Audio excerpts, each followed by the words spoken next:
Hello and welcome everyone to today's digital live event, New York State of Mind, Conversation on Real Estate and Innovation. My name is Ash Gonzandia, Chief Intelligence Officer at Cretech, and I'm excited to be your host. In this limited series that we have partnered with REBNY, the Real Estate Board of New York. We're excited to be partnering with REBNY in this limited virtual series covering critical topics in real estate. REBNY Tech gathers real estate experts, REBNY executives, on the premise of identifying the most pressing challenges in real estate. REBNY Tech problem set and collective assessing the existing technology landscape to surface best-in-class technology solutions to these problems. REBNY Tech builds relationship bridges and breaks down knowledge silos between the real estate, venture capital, and startup communities to facilitate innovation.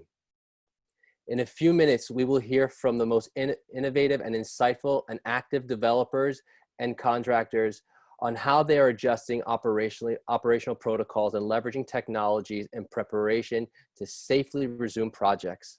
Topics we will cover today will include best practices and guidance on incorporating social distancing measures on job sites, facilitating safe vertical transportation, tracing and reporting illness, and of course, other protocols and technologies that enhance worker safety. While we're waiting for everyone to log into their digital seats, I wanted to quickly share with everyone our digital series on New York State of Mind with REBNY. In our limited series, we'll be hosting events. We'll be hosting 2 additional events hosted on Tuesday, June 16th, and also Tuesday, June 30th. Same place, same time, and we hope to see everyone on our digital stage as well. If you, our amazing audience, have any questions about today's event, or if you have any questions for our panelists, please submit your question using the Q&A button located at the bottom of your page. If you would like to host or love to use the power of Cretech to be featured in an exclusive co-produced webinar on a topic of your choice, please feel free to email me at ash, that's A-S-H, at cretech.com, or by going on to cretech.com. With that said, I see that we have a large crowd gathering, so let's just get the show on the road. It's my pleasure to introduce our moderator for today, Carlos Valverde. Carlos is the Vice President of Real Estate Development at Silverstein Properties.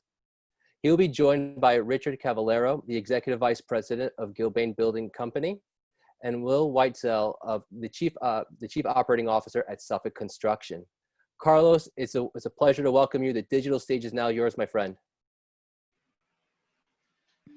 Thank you, Ash, and thank you all for joining, and welcome to the first webinar from a series entitled New York State of Mind, Conversations on Real Estate Innovation and the Future of the City. Today, we will be talking about building safely in today's environment. Before we jump into questions and into the panel, let's just take a moment to thank our medical workers and our first responders for an incredible job that they've been doing during these very stressful times. Our thoughts and prayers go to all those families affected by COVID-19, either through health or economic concerns. We hope for their speedy recovery and well-being. And finally, as we enter our second night in New York of a citywide curfew, because of the protests, the construction and the real estate community share the outrage of civil injustice over many years. Let us all use this energy constructively and demand real positive change, regardless of our own personal politics. So with that, let's get started. Will, Rich, thank you for being here.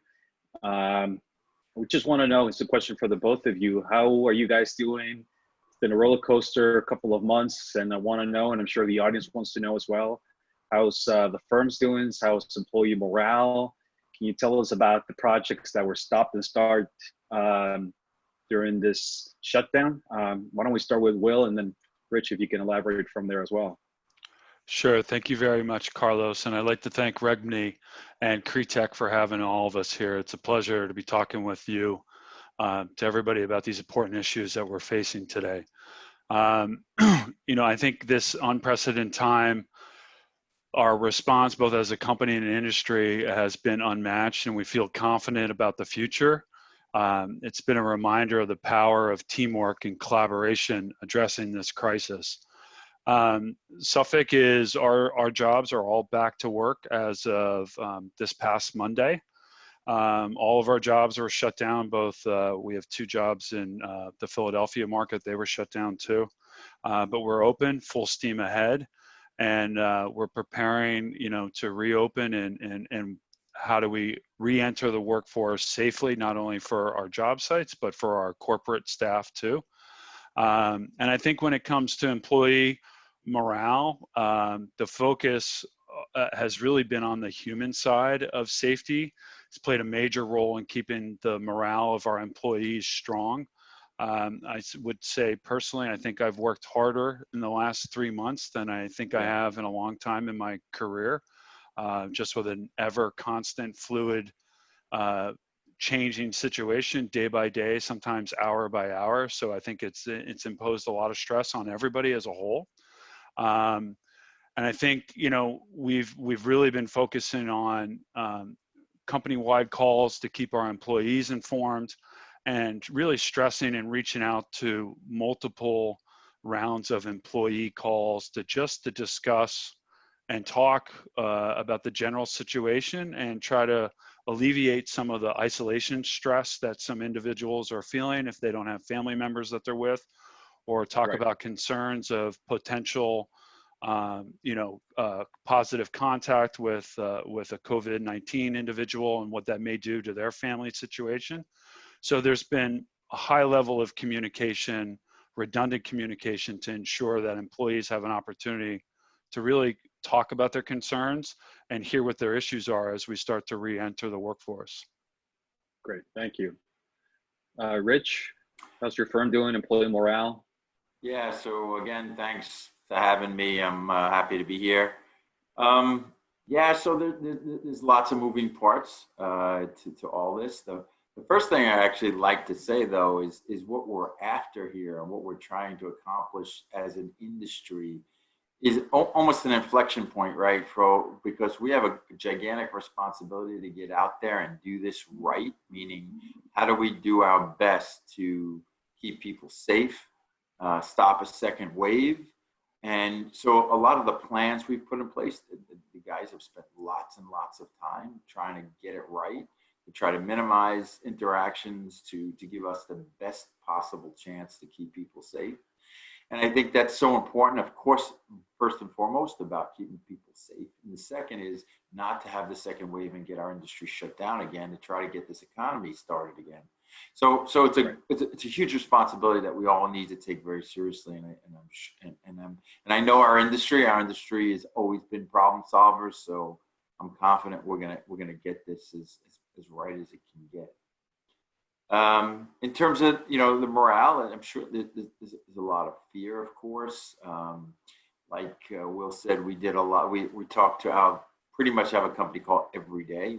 At the beginning we were having one at 4 o'clock and one at 9 o'clock and one twice a day, because the fear was just out of control. And we had to do our best to keep people informed, and we were learning along the way. There was new CDC guidelines pretty much every week, and we were dealing with that and trying to communicate as well as we could.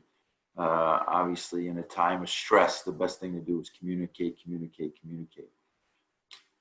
People starting to feel better now. Of course, the light's near the end of the tunnel. The light is we're about to open up here in New York again. Yeah. Which is a big deal, obviously. We had in the city, about 70% of our projects closed, about 30% were considered essential. So it was a real impact. Thank heavens, we were able to find our way into a couple emergency projects, which kept people busy, which was a good thing. So really minimized any having to lay people off. So that was a positive thing. But when I look at Gilbane across the country, it's interesting. It's a very different experience for New Yorkers, or I would say from anybody from Boston to New York, a very different experience than what's getting experienced elsewhere in the country. There are places in the country that they don't even understand what we're talking about. And we were kind of in the belly of the beast in both of those cities.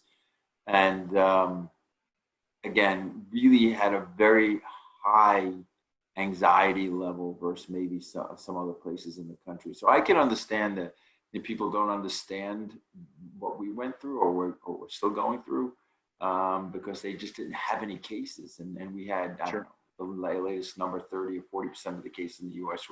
were in New York City. So so things are feeling better. Obviously, the latest unrest is unfortunate, in considering we're just starting to open up again, and now we have to do our best to manage through what's happening now.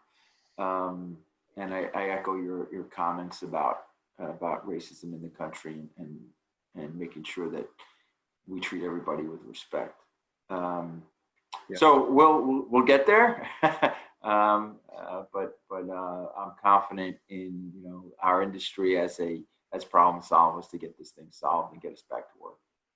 We certainly will, Rich. Thanks for that.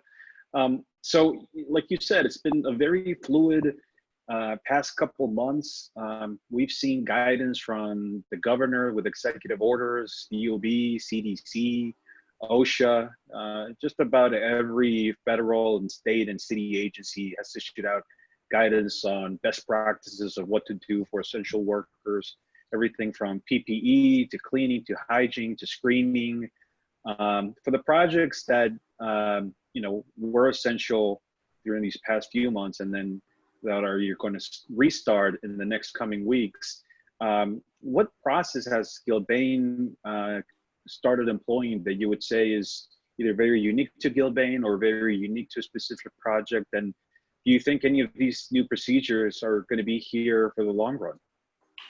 Yeah, I do actually, because for years and years and years, our industry is focused on safety, but it's always been health and safety. We never really focused on the health part. So now I think and I would say that's true for everything. If you think about what's happening in the subways now, why weren't we cleaning them 4 hours a day before this? Why did we accept the level of filth in the subway? So now there's been a real move towards health, and I think that's good for our industry. Just like we made a big move in safety, we're going to make a big move in health, and we have to keep people healthy. So so the guidelines, everybody had new guidelines, things changed, but so now I think we're at a place where we can plan a job just like we would safety-wise, but with the health hat on, or health and safety hat on. And we can plan a job that way and do our best, again, from how we walk around a facility. If you look at our office, one way signs, you can only go one way, to screenings and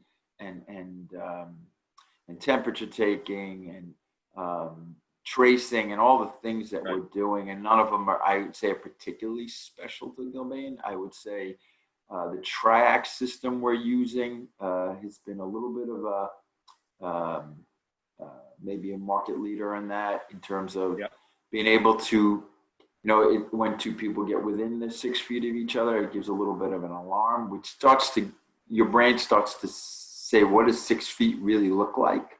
Right. So every time you get a beep, you kind of back up a little bit. It's actually kind of funny to watch, because it's almost like a dance. Be a bunch of people in a crowd, or not a crowd, but a bunch of people talking. But as one person moves in, one person moves out. It's actually kind of funny, but it is training your brain to stay 6 feet away. Yeah. The other thing is, in the occasion when we do get somebody who's sick, we're able then to know how long every person they were in contact with and how long they were in contact with them. Because early on, I mean, that was a big part of what we were doing. We were getting call every day. Somebody knew somebody who passed by somebody, or somebody was really sick. And how do you manage that? Is that really an exposure? Is that not an exposure? Do you quarantine? And those were all very, very difficult decisions. And this will give us way more data to really make that hard decision. Hey, you were in the elevator with this person for 15 minutes or whatever the number is. You really need to go home and be quarantined even though you're not sick. So I think that technology gives us more information to be able to manage the times we do have cases. No, that's great. We think about places, construction sites, even places like shanties that, you walk in and they're not the cleanest places on earth. So even the collective, learning of how do you keep these places not just safe but also healthy. And so that's an interesting point, Rich.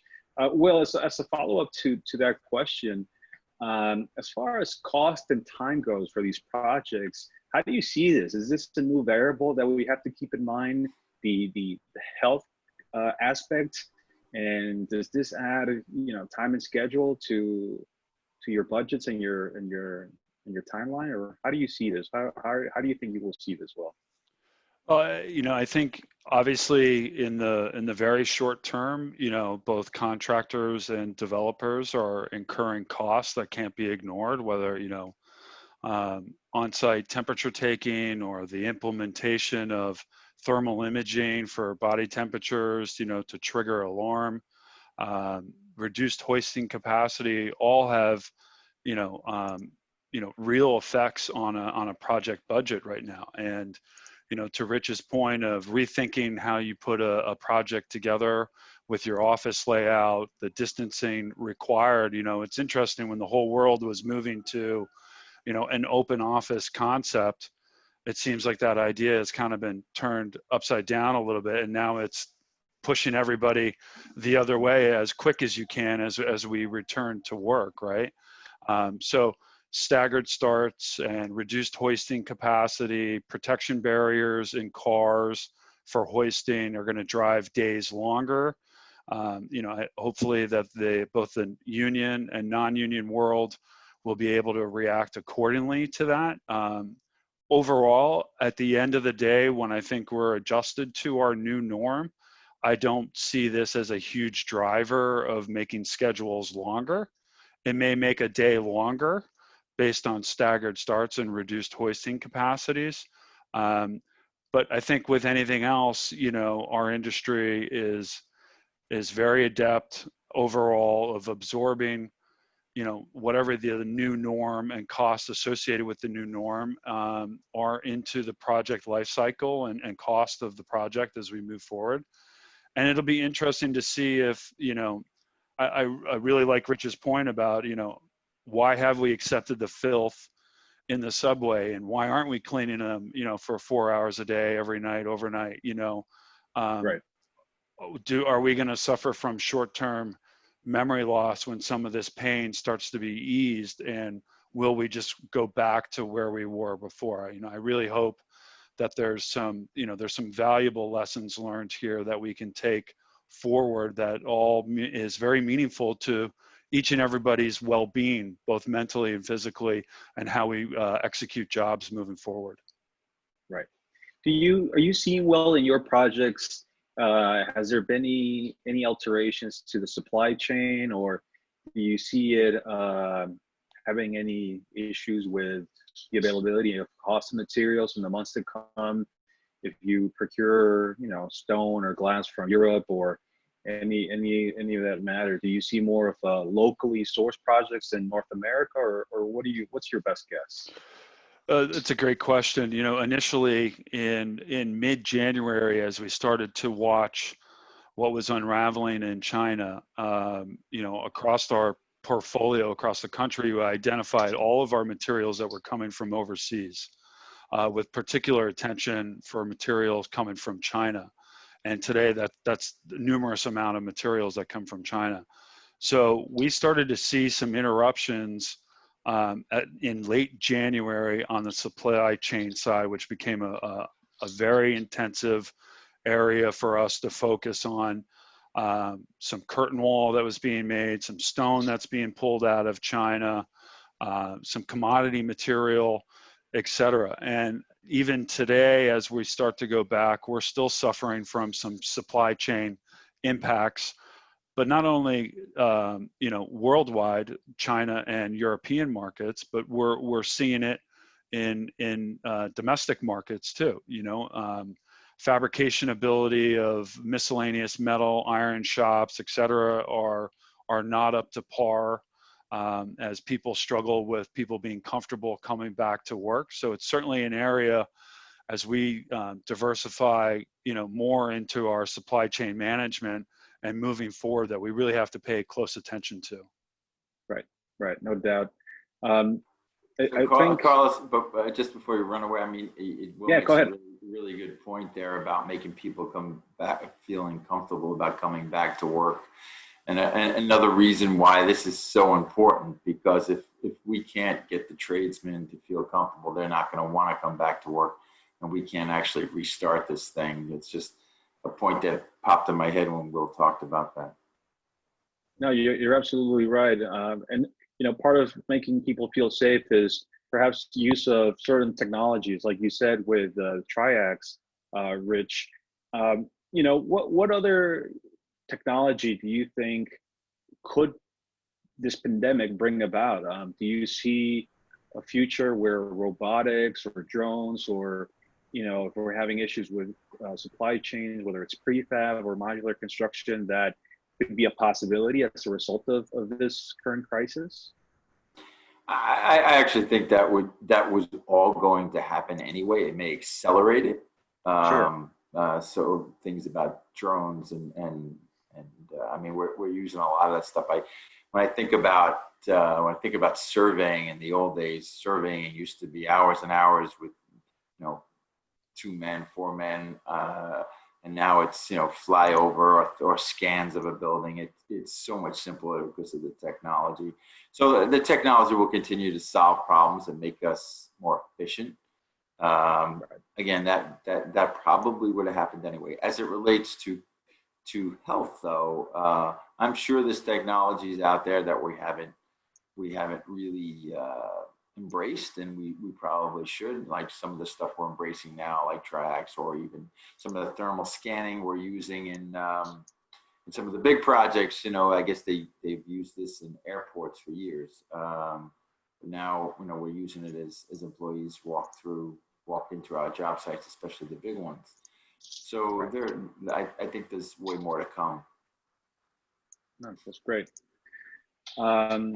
Well, as a follow-up to sort of technology and the industries, construction and real estate industry, why do you think, even though a lot of these technologies are existing and they've been piloted and tested, why do you think as a whole we're so slow to adopt these? How do we get past that, or how do we bridge that gap between technology companies, which I'm sure there's a lot of them seeing us right now, and being able to sell it to either a developer or an owner, or having a construction manager like yourselves be able to implement it? How do you bridge that gap, and why do you think we as an industry have been so slow to adopt these? That's a great question. I jokingly say in New York City, I think we're the least productive and the farthest behind the times in construction and embracing change sometimes, right? And for example, this COVID-19 crisis, above and beyond the standard protocols, whether it's CDC or OSHA or whatever it may be, we took an initiative to develop project-specific COVID-19 training videos and online screening questions for every single employee that can be accessed either via a QR code that you scan when you walk up to a project site, or you can get an email link directly, right? And only by these circumstances has the whole trade community really been forced to engage, to do this, right? It's like the old analogy of, you have a young construction assistant superintendent or whatever chasing foreman around trying to get daily construction reports, only to get it from him to then program it into whatever system a construction manager is using, right? It seems completely inefficient, right? So this pandemic has, I think, forced people to open their eyes up. How can you drive some more zero contact interactions with each other and still be productive, right? So the use of QR codes or direct email links, or allowing trade partners to get into whatever management system that you're using to enter DCRs electronically instead of chasing people around or handing them off physically, right? I think are small steps that, as a result of what's been happening over the last 2.5 months, that you you can use as a building block to drive the trades, to take another step forward to embrace technology, because by default they're forced into it right now. And all of a sudden, once you get a little bit of momentum or the flywheel action, right, you can really start to implement some additional technologies that are out there and hopefully keep the pace of change moving in the right direction.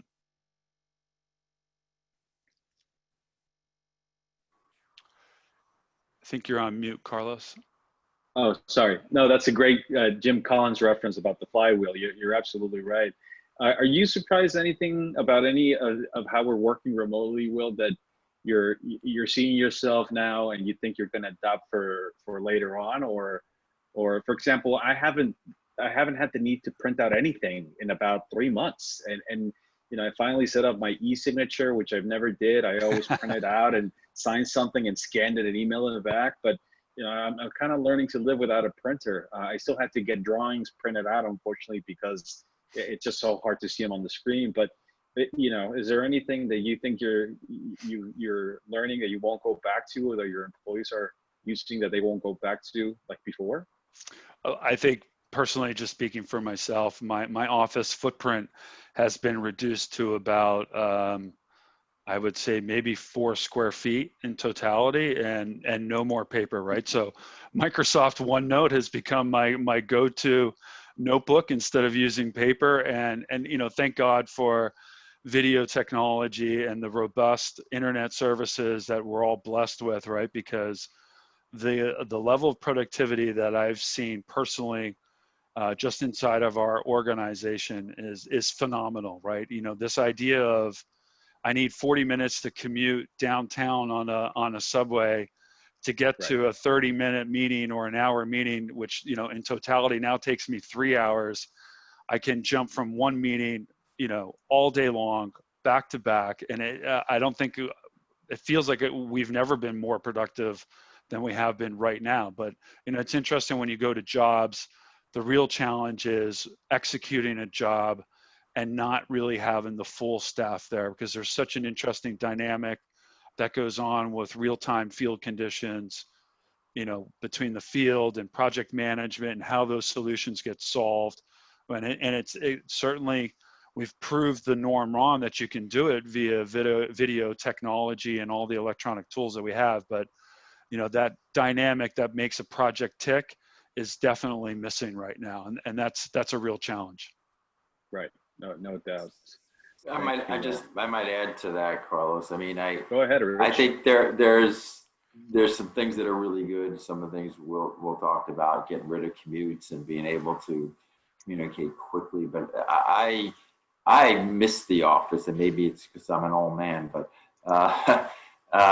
there's opportunities when you're in the office to teach at every turn. It could be at the water cooler, it could be at the coffee pot.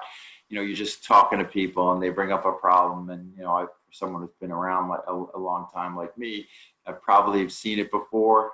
So I'm missing those opportunities to teach, and I think some of our employees are missing those opportunities to learn, because everything is not so structured. Some things just kind of happen by walking around, right? And I do miss that. And then, as Will said, our projects are our projects. I mean, it's a project-based business. If you look at the majority of our employees, they're project-based, and for them, it's always going to be difficult to not be there. Rich, so much of our time when we're starting a project and then closing out a project, it's all about permits and CD agency approvals and just going through that slow process. We recently had to have a plan check at DOB, and something that would normally take 2 or 3 weeks took 2 or 3 days. And we were amazed, because also even people in government have become more adept at working remotely, and it becomes all of a sudden much more efficient.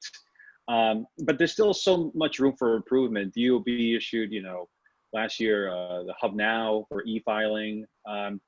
Anything that you see there's room for improvement, whether it's through the city or state or MTA or Port Authority or any of or school construction that you see could be aided by the use of technology?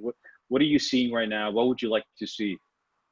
Well, I mean, there's no question some of the things you just said are spot on, especially DOB. They really made things easier, and it seemed so difficult for so long. So I don't know what's behind the curtain there, but electronically it is so simple to kick permits in and get approvals back. In fact, we just had one where we had to change the person in charge, and it should have been, it would have been a big long story, and it was actually got done in a week, which is unbelievable.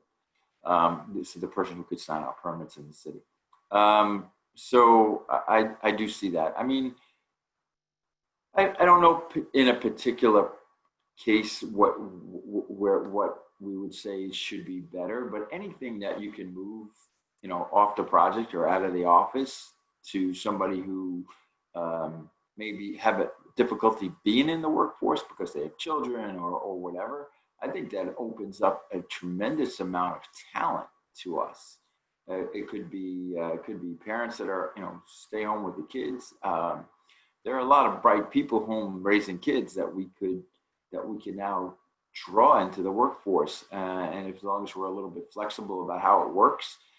So there are many jobs that will really work for, and I think that's true for not just the contract side, it's true for all the agencies. So being able to draw from a larger workforce, I think is a big deal. It's hard to find good people. So I like the idea of using technology to solve that problem. Yeah, no doubt. So here's a question for the both of you. So I know hindsight is great in the sense that if we would know that we would be in this situation the first week of June, we probably would have done things maybe differently. But what are some of those biggest lessons learned that, we'll start with you, Will, that you've seen that Suffolk has learned that maybe you would do differently if there is a second wave of COVID-19 in the fall, or that if you had the foresight to know that this is where we're going to be, what would you've done differently, or what's been your biggest lesson learned?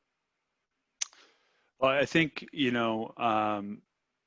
most importantly for us and a personal experience, right, is we were proactive in the end of January, moving into February, and right about the end of February, mid to end of February, we formed a national task force around COVID. Prior to the widespread government mandates, we learned the importance of a comprehensive and integrated approach to emphasize open communication at all levels, rather than having like a siloed mentality. And it's been amazing to see firsthand the resiliency of New Yorkers during this crisis, which has been so difficult for our city in particular. As Rich had mentioned earlier, our employees and our trade partners and subcontractors have all shown their commitment to having each other's back, I think, and been particularly supportive during this time. And I think, with many other historical events that have happened in New York and with our industry as a whole, it's been an eye-opening experience, how we've handled it, how we've continued to handle it as a whole, all of us, and where it's going to go in the future, and I just hope that it doesn't fade away back to where we were before this, right? Because, the threat is very real of a rebound effect. Right. No, you're absolutely right. Rich, how about yourself? If you had the foresight to know this is where we're going to be at the start of January, what would you guys done differently, or wish you could have improved on, or ready to improve on if the second wave does come? So, I have an interesting situation. So I started at Gilbane January 6th, 2020. So not only did I have to deal with a pandemic, which happens every 100 years, 2 months into my new job, I want to echo some of the things that Will just said, because I think they're important. I think our industry really, really responded in a responsible way. And I don't I'm not going to say that every single person did that, because who knows, but I could say all the big guys, all the guys that were big contractors, responded in a responsible way. They kept their employees informed. They did whatever they could as the information was coming, that they did whatever they could to keep jobs clean, safe, healthy. Nobody said, "Oh, I'm not going to do that." I mean, we were cleaning our office 3 times a week. We were doing we had somebody walking around the office all day long with a Clorox bottle wiping down surfaces. There was, nobody flinched about trying to do the right thing, and I'm really proud of the entire industry for that. So from that perspective, I feel really good about what we did. What would we done differently? If you would have been, we were reacting to CDC guidelines. I mean, we were certainly not doctors and not experts in this field. Certainly if those were to come quicker, we would have got out ahead of it and probably slowed down some of the cases that we had. But I would say the big issue for the city actually was the subway. I think the subway was the incubator and the spreader of most of it, and that's the reason it got hit so hard. So I don't feel bad about, I don't feel like, oh God, I wish I would have done that. I felt like every time we had new information, we reacted to it. We spent the money. We didn't try to make it I'm not doing it unless I get paid. We just did it. Not to say that we're not going to maybe ask at some point, but we did it to keep people safe. And as I look around the industry, I spent a long time I spent 23 years at Skanska and just 6 months at Gilbane. And I know the folks over there really well, and all the other, friends I have in some of the bigger firms around the city. Everybody reacted in a responsible way. So I want to say that I don't have a major regret. I think we should be proud of what we did. Yeah, I think a lot of people reacted this time around in a not exactly the same way, but in a similar way of how they reacted after 9/11, where it wasn't, everybody was pulling it together. New York again, the heart of the crisis at hand. A little bit perhaps different than the 2008 economic crisis, but similar scenarios. And I think there's probably a lot of similarities that we in the real estate and construction industry can learn from there. Will and Rich, it's a question for the both of you. We can start with Will. How similar is this to those other crises that you saw, or even Hurricane Sandy, right? Where eventually there's going to be a huge need for reconstruction, but in this case, reconstruction is really not the same way. It's more of a readaptation, right? Yeah, the new norm. What is the new norm, right? I think that's the whole point of what everybody's trying to get to and talk about, et cetera, right? For me personally, I've been in New York my whole career. What the hardest thing for me to get my head around, and I think a lot of our employee base is, it's not a physical event that you can see, right? You have no idea where, who, how, when you could potentially come in contact with something that you can't see, and something that's invisible has literally turned this world upside down. And I think that's really the difference, between, Rich has been around the block, Carlos, you've been around the block, myself, from 9/11 to the bombings pre 9/11, right, to 2008 when there wasn't much work around, right? This I think for people are still struggling mentally and emotionally to get their heads around something that you can't even see, and it you can see people sometimes with this bravado of maybe not doing the right thing, and you see people and you just you really question yourself, like, is it sinking in sometimes? I mean, obviously it's sunk in for the majority of the world, right? But you still see people being a bit reckless, right? That I think people have come to grips with, that directly can affect my health or my potential to survive or not survive, right? And that's a real impactful thing, and I think, you know, the effects of this are going to last for a long time in people's psyche, right? As well it should be. Yeah. You know, Rich, 40 million people unemployed in the U.S. Construction has always been a huge rebuilder. Where, you know, there's anybody out there that's seeing us that is looking for guidance of how to start in the construction industry or what to do, what would you recommend to them? What is the best way to get started in this industry? Yeah. Tough industry. You gotta love it. You're right. You gotta love it. Exactly. So I think what we have that maybe some industry don't, we have a great sense of satisfaction, right? We come, there's nothing, we leave something. You know, my kids are tired of hearing me telling them, yeah, my company built that, my company built that. They're sick of that. But, you know, there's such a sense of satisfaction when you can leave something behind that is so tangible. So I love what we do. I'm sure all of us do, because we wouldn't be in this business, because you look at the margins for what we do, they're pretty skinny. Right. Contractors are all shaking their heads, but it is true. You got to love this. I mean, listen, if you do love it, if you're a builder, you know, obviously you start in engineering school and then you start to work with someone and you get the skills you need. And if you're lucky enough or smart enough someday to go do it on your own and make a bunch of money, or even work for one of the larger firms and make a living, you know, you can make a good living doing what we do.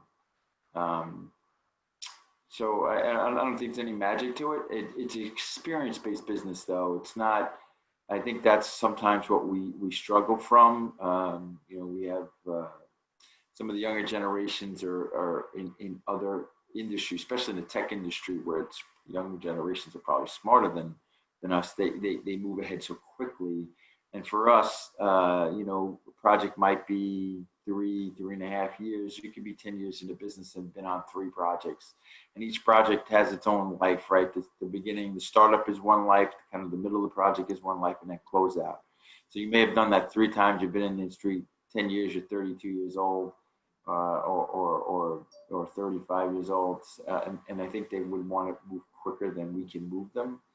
And that's partially due to that we take gigantic risks, or, you know, we manage gigantic risks, I should say. And you got to really understand what you're up against. Again, we built some big, tall buildings next to some really deep holes.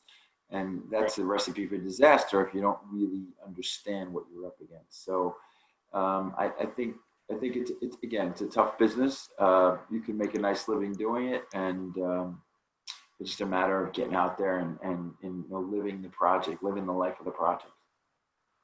Great. Thank you, Rich. Thank you, Will. So now we're going to turn it back to Ash, who has some questions from the audience. And go ahead, Ash. Awesome. Carlos, thank you so much. Rich, Will, amazing content, amazing thought leadership. Thank you for sharing that today. We have a few questions and want to be mindful of everyone's time. The first question that came, and it came in pretty early, and is open for everyone, has to do with broker price options in a post-COVID pandemic era. Basically, what is the future of broker price option in a post-COVID pandemic era?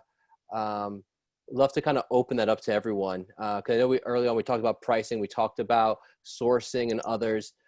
Opening that up, where are you guys seeing the most traction there?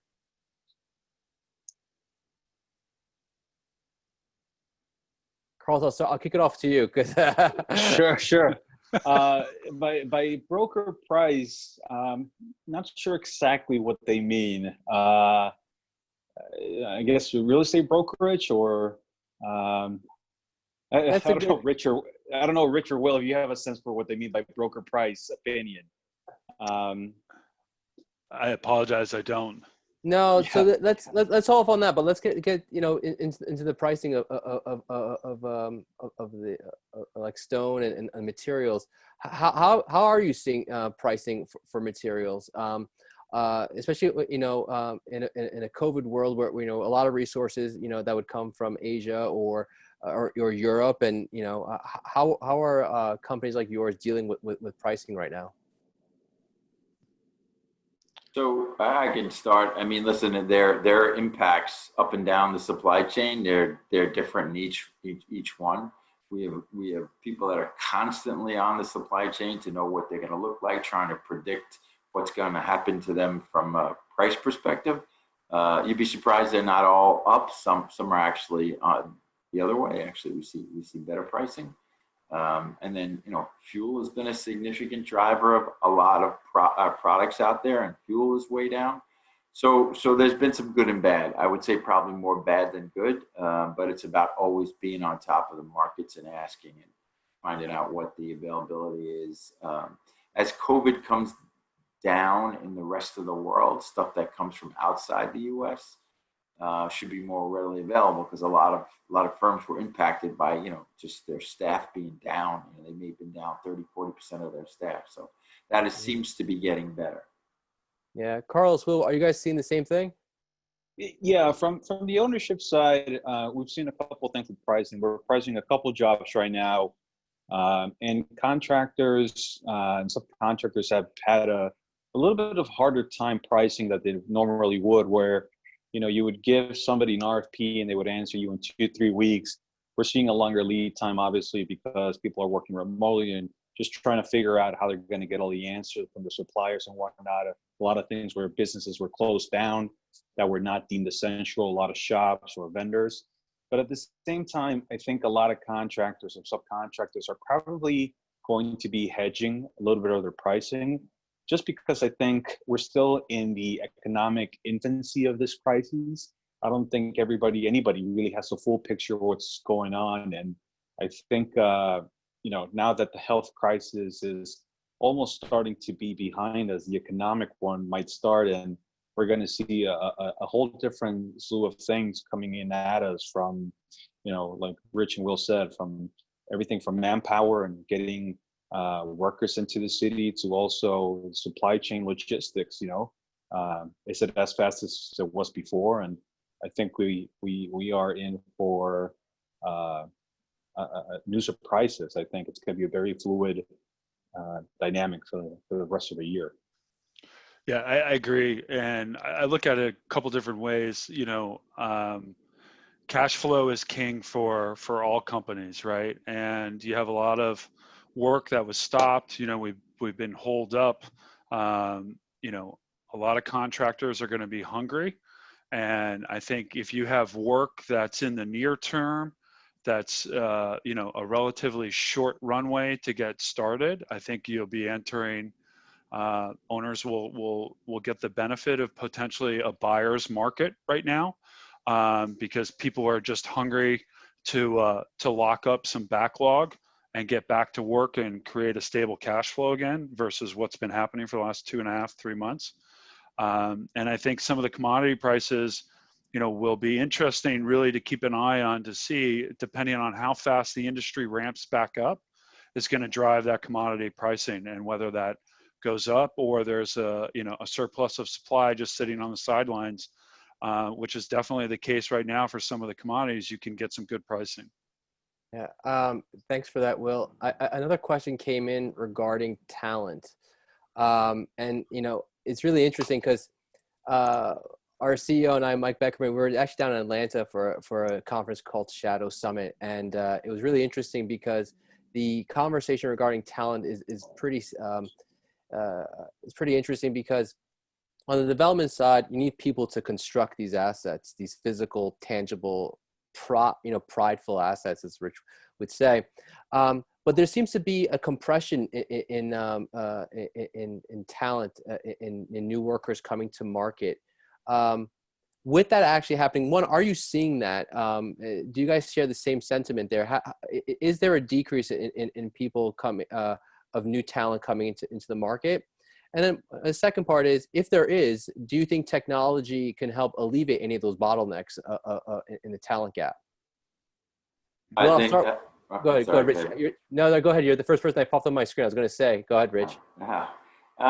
So yes, there is a talent gap. There's no question. Even in the trades, the trades, we've seen a reduction in the number of people going into trades, and that's something as an industry that we need to get out there. We need to get into the high schools and even in the colleges and say, listen, as a tradesman, you can make a nice living. If you're the kind of person who wants to be outside, doesn't want to sit behind a desk, I mean, it can be a nice living, and I think we have to do a little better job of promoting that.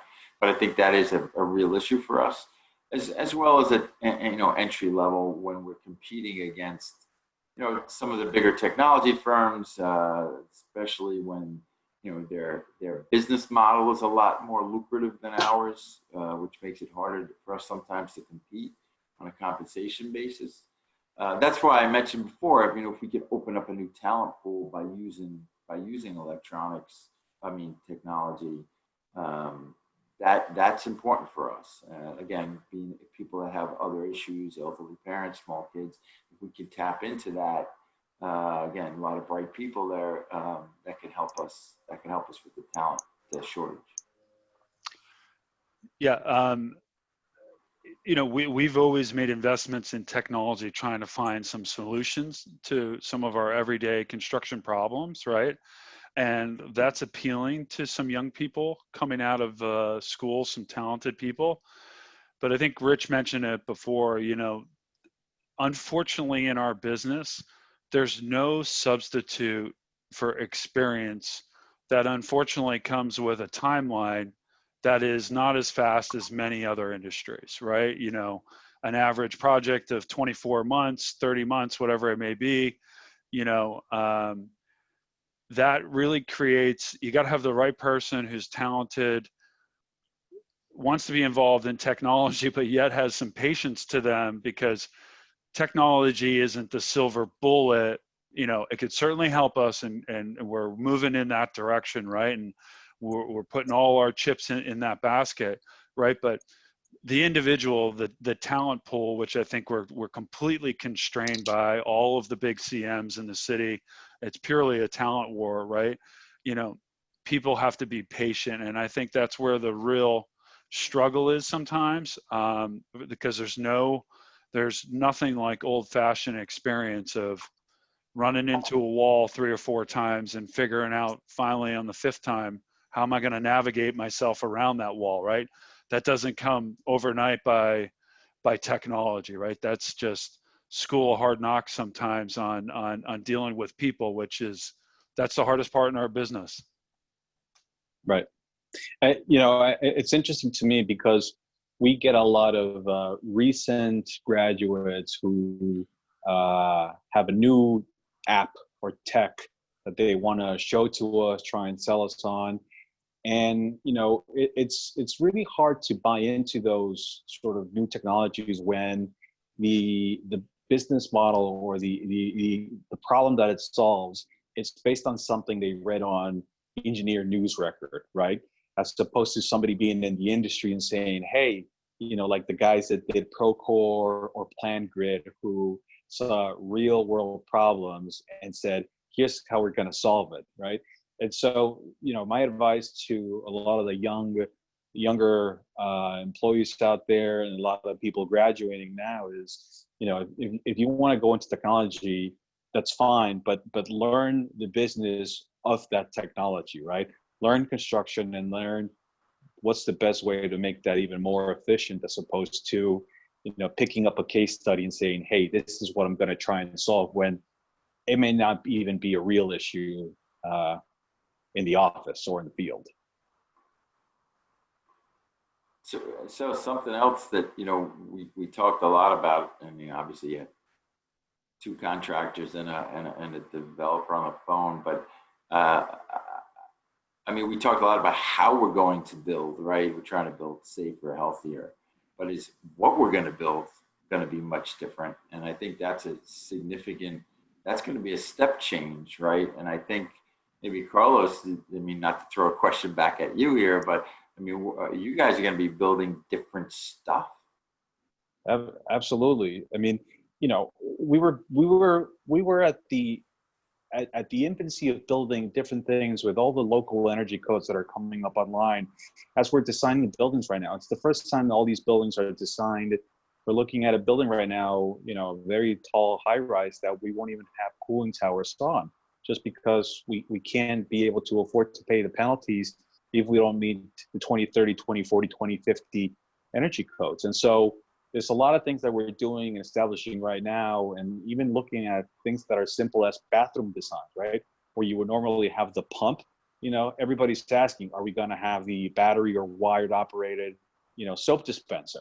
And so there's a lot of things that you're looking at now where normally it would have been a nice to have or would have been improvements that now tenants, both commercial and residential, are going to want right off the box. And so, yeah, it's definitely going to be a huge learning curve.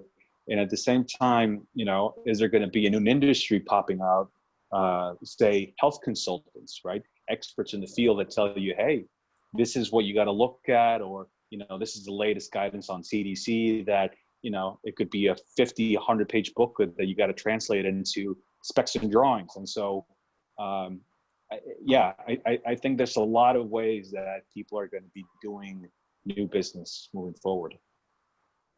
So I think we have a few more. Will, I know I want to make sure that we have time for everyone. We have time for one more question, but there's a few questions that came in, so I'm going to try my best to condense it all into one thing. This question came from Sarab, and it has to do with technology. But I want to also, piggyback off of what you just said, Carlos, between nice to haves and need to haves. Okay. Because that, when we talk about tech, we talk about product market fit, and we also talk about domain expertise, something that Rich mentioned, get to know the industry, get to know the business. So if you're an entrepreneur, get to know the business you want to get into, especially in construction. This question that came from Sarah mentioned, could you all speak to the trends of the likes of Procore, Autodesk, and Oracle of the world acquiring construction management software startups? For example, Procore with Honest Buildings, now Procore for Owners, Autodesk with PlanGrid, Oracle. Do you see a trend of construction management software companies honing in more of this niche in the market and perhaps catering and partnering with large construction firms to better meet their needs? Carlos, I'm going to kick it off to you because you're the first person I see on my screen. Sure.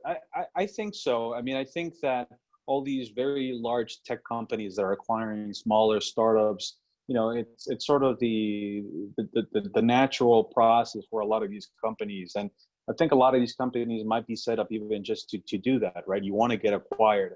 I think the most important thing these companies can do when going into Rich's or Will's office to pitch them is, I think, to listen, right? I think listening to what their needs are and what they're willing to do, what they're willing to pay is very important.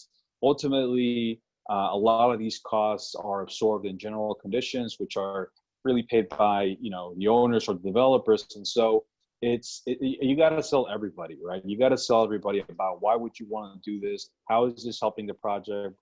And, and then once you get past that, then it's about, the human aspect of it, right? Are your guys going to use it? Is the super going to use it? Is the PM going to use it? Does the executive even want to log in? Because a lot of times people don't even want to know about what this is. So, I think it's about not just a technological process, but also about changing people's attitude towards technology. Yeah, I would say, Procore and, in particular, Autodesk has been acquiring a lot of players in the market space, right?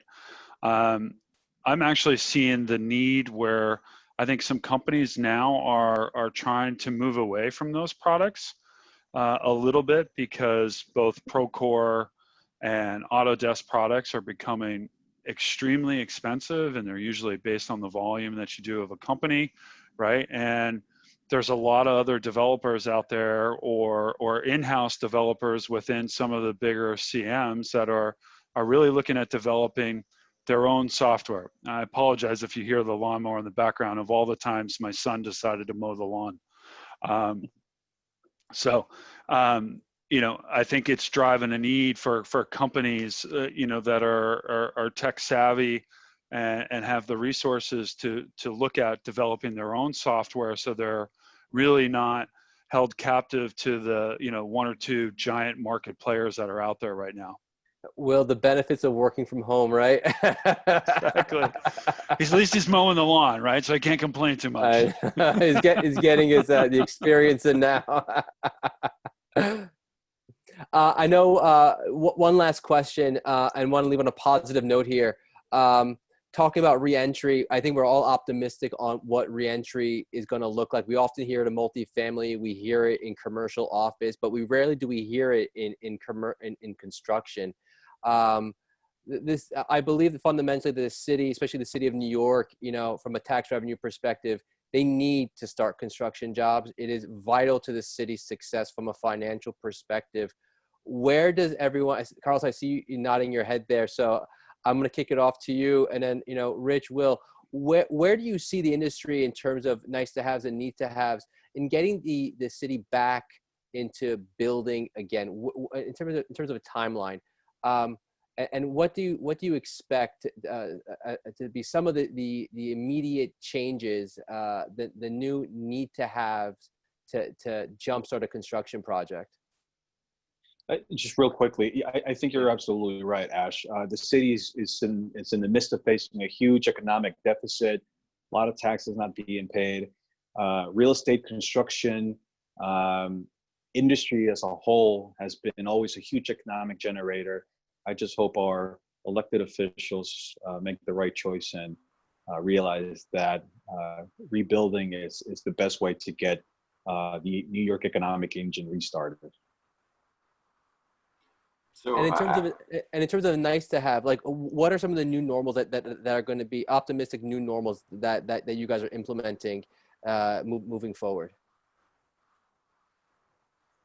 are you talking about it as it relates to how we build, or are we talking what we build?